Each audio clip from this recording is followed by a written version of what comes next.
Hey, race fans. Welcome to Talking Stock. Let's go.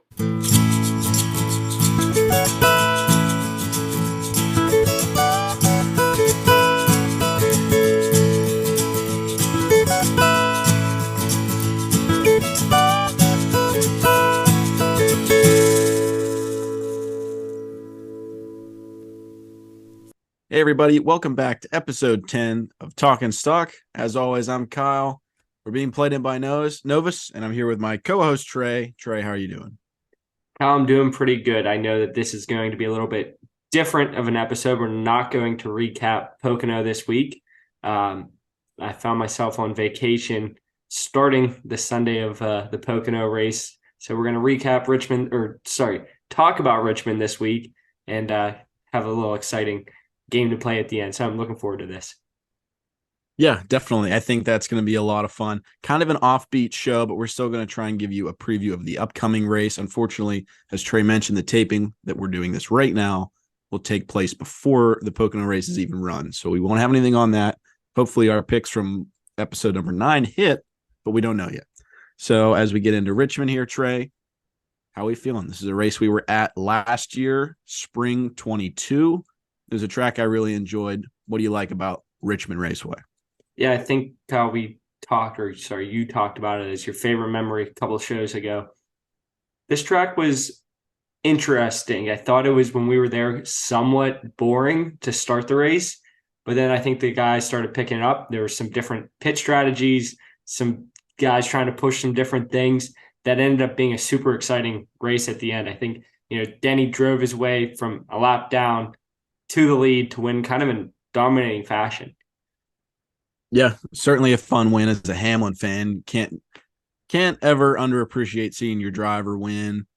But I think the strategies were really awesome that day. Kevin Harvick was a factor that day. Ended up finishing P2. It was also funny to see Rudy Fugle. This was last year, obviously in 23. We've seen such a big step forward for this group. Not that they haven't won, but they're a championship contender this year. And I remember last year, everybody was ripping Rudy Fugle because they were very dominant during the day and they ran it long and didn't quite pan out with the strategy of the 11. But man, I really like seeing it. It was my first short track race. It's awesome. It's a new configuration from like old Richmond, but you can still see everything going on. And I think it's just a really awesome track that everybody should try and go see because I think it, generally speaking, will put on a decent race. Maybe not so much recently. Yeah, I think especially for us from where we live at, we kind of talk that there's nothing that's super close, but Richmond was only, I think, like a 6 hour drive or 7 hour drive, something like that. So it wasn't a terrible trip that we were able to make with my parents. So a track, I think if you live in the general vicinity, you should try and get to. Pretty cool race weekend while we were down there. And just the city of Richmond overall was interesting to be in. So not only does it have a good track, well, average track right now, but has a pretty good atmosphere there. Yeah. And hopefully we see the average track moniker. I think people would even rank it sort of below average as a track. Um, Hopefully we see the progress from New Hampshire kind of shine through on more of a true short track, which is going to be Richmond. And the progress was there. The racing was racy, if you will, at New Hampshire with the four wides and things of that nature going on. So I'm hoping to see it not be a Martin Truex pole to pole boring snooze fest. I'm hoping to see a lot of racing throughout the pack and even for the lead, and not really be a strategy race.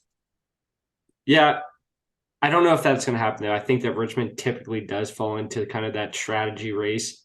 Historically, it's been one of those that you got to pass on pit road. You got to strategically plan when you're going to come in, when you might take two as opposed to four. Hopefully it's not that. Hopefully it's not just a follow the leader type race. NASCAR has certainly made improvements this year on the short track package as a whole. We'll see how that holds up at Richmond. Yeah, I definitely agree. I think that's a good point to get into our picks because we bring up Truex, who's been really dominant at Richmond specifically. Trey, who do you got winning this second Richmond race of 23? Yeah, I'm going to go with Kyle Larson. I think we talked earlier in the year about this was going to be the summer of Kyle Larson. Hasn't necessarily held up. We saw him going a little bit of a dominant stretch there, but I think he starts picking it up here in Richmond, finds himself up front and eventually in victory lane. Clean sweep, but both wins going to Larson this year. I like that pick. I also think that we've been a little underwhelmed by Kyle Larson this year. So boomer bust, but I do think that the high possibility they get back on track, a track they've already won at this year. For myself, he won the second Richmond race of 22. He was P2 in the spring race of 22. I think hopefully it's not his last win, but I think it could be. I like to see Kevin Harvick go out a winner. I think he gets it done this week at Richmond. As far as my top 3 of 5, I'm going to go with the 4. 19 of Truex has led a lot of laps there, won a lot of races there. And Hamlin, hometown guy, gets a top 5. So 4, 19, and 11. Yeah, I'm going to also stick with the hometown guy in my top 5 there with Denny Hamlin. We saw him run well there. I think that continues. But a new face kind of to the top 5, a guy that hasn't necessarily run great this year, but I think that Bowman the Showman finds himself with a top 5 finish and maybe propels himself to grab a late season or late regular season victory to maybe sneak into the playoffs. But I actually think that he might be on the outside looking in with his teammate Chase Elliott. Yeah, I definitely agree. Either way, I know, speaking from experience, it's a good time down there at Richmond. Went with a good friend of mine, obviously co-host Trey. So get some buddies, go down to Richmond, check it out. I definitely recommend it. But Trey, we've got a surprise. It's kind of a craze sweeping the sports fan nation. It's kind of going to make up the back half of this show, as we aforementioned, it's going to be kind of wonky. We've got the Immaculate Grid. This was tweeted by at Rubbin is Racing, which is the Barstool NASCAR podcast. And for those unfamiliar with the Immaculate Grid, it's a 9-square cube. It's going to have 3 categories at the top, 3 on the side. And basically, me and Trey are going to go through this tic-tac-toe style. Tic-tac-toe style. There we go. Except the object of the game is not going to be 4 in a row. It's just going to be to fill this out. So we've got 9 guesses. We got to be conservative with it. And we got to do it immaculate and fill it all out. So we're going to go back and forth. Trey, I will give you the honor of starting first.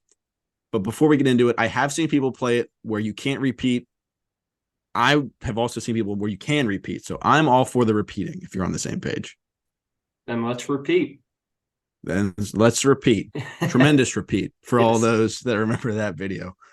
All right, Trey, I'm going to give it to you first, right after I kind of outline. So on the top of us, we've got RFK, Joe Gibbs, and Stuart Haas on the top.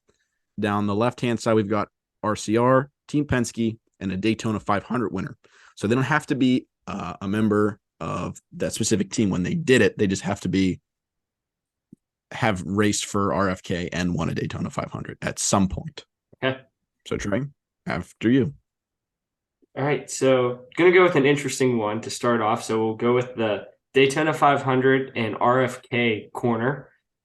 This year's Daytona 500 winner, Ricky Stenhouse Jr., started off his career with Roush Fenway before Keselowski joined the group. So that is my guess there.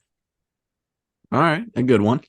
I'll match you with the oddball. Sticking with RFK, I'm going to go RFK RCR. I'm going to go Rocket Ryan Newman. Okay, that's a good one. Let's stick with the Rocket. The hard ones out of the way.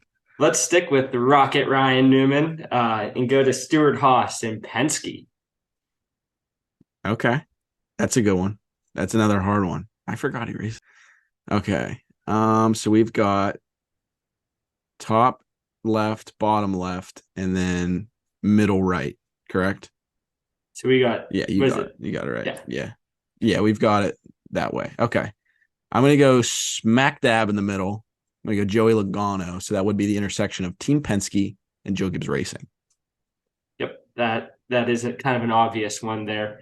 Gonna go with right above that with JGR and RCR. My guy Kyle Busch. That's a good one. Top right, I'll go. This is going to be Haas and Childress. I'll go Kevin Harvick. It's a good one. All right, so we just got those bottom two. Is that correct? We've got. So we're gonna need a Penske RFK. We're going to need a Gibbs 500 winner and a Haas 500 winner. Is it your turn or mine? Wish I knew. I'll rip it. Go for it. Hey, Kurt Busch, Team Penske, and RFK. Yes, just like Ryan Newman, kind of a versatile guy. He's driven several different places. He's been around. Been around for sure. All right, well, I'll go with a Daytona 500 winner for Joe Gibbs Racing. That would be Denny Hamlin. A man that lasted too long on this chart, for sure. I'd love to say Tony Stewart Haas, Daytona 500 winner. Unfortunately, never did that happen. So we'll double up on Kevin Harvick with the Daytona 500 and Stewart Haas label. Although I believe he won with Richard, correct? Definitely wasn't with Stewart Haas. Yeah, with Richard. I'm trying to think of other guys that have driven for Stewart Haas that have a Daytona 500 win besides Harvick. Harvick was the only one that came to mind. So I don't know if there is. Did Kurt Busch win one? I don't know if he did.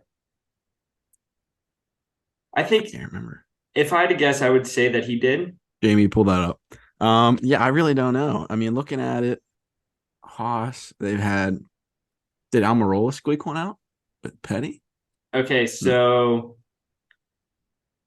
Kurt Busch did win the 2017 Daytona 500. So was it? Then that might have even been with Stewart Haas. Let's see here. That might have been the 41. It was Haas tooling car. It was with Stewart Haas. So what a whiff. Yeah, that was kind of At least we got Kurt on the board at some point. Right. I mean, he's driven everywhere, so it was kind of hard to not get him on the board.